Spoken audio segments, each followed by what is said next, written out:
যেসব হাইব্রিডরা যোগদান করেছে বিএনপিতে, তারাই বিএনপির ভাবমূর্তি ক্ষুণ্ণ করছে।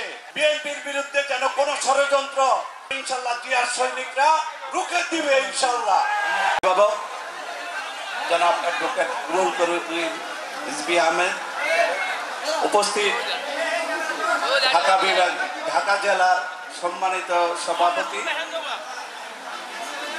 সহযোদ্ধা জনাব আবু আশফাক ভাই, উপস্থিত নারায়ণগঞ্জ জেলা বিএনপির সম্মানিত সভাপতি আহ্বায়ক জনাব মামুন মাহমুদ ভাই, উপস্থিত নারায়ণগঞ্জ জেলা মহানগরের সম্মানিত আহ্বায়ক, এই রূপগঞ্জ থেকে আলহাজ আব্দুল মতিন চৌধুরী সাহেব নির্বাচিত হয়ে বাংলাদেশের স্বরাষ্ট্রমন্ত্রী এবং বাংলাদেশের বস্ত্রমন্ত্রীর দায়িত্ব পালন করেছেন।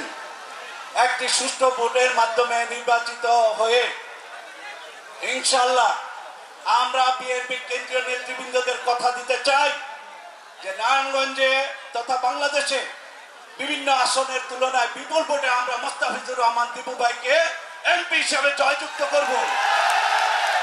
কিন্তু আমাদের একটা দাবি, রূপগঞ্জের সন্তান হিসেবে যদি বিএনপি সরকার গঠন করে আলহাজ আব্দুল মতিন চৌধুরীর মতো মোস্তাফিজুর রহমান দীপু ভাইকে আমরা মন্ত্রী হিসাবে পেতে চাই। তারা পরীক্ষিত নেতা, তারা পরীক্ষিত কর্মী, তারা কখনোই বিএনপির ভাবমূর্তি নষ্ট করতে পারে না। আর যারা 5 তারিখের পরে যেই সব হাইব্রিডরা যোগদান করেছে বিএনপিতে, তারাই বিএনপির ভাবমূর্তি ক্ষুণ্ণ করছে।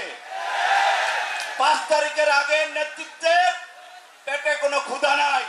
5 তারিখের পরে যারা এই হাইব্রিডরা, তাদের পেটে ক্ষুধা আর ক্ষুধা, তারাই দলের ভাবমূর্তি নষ্ট করছে।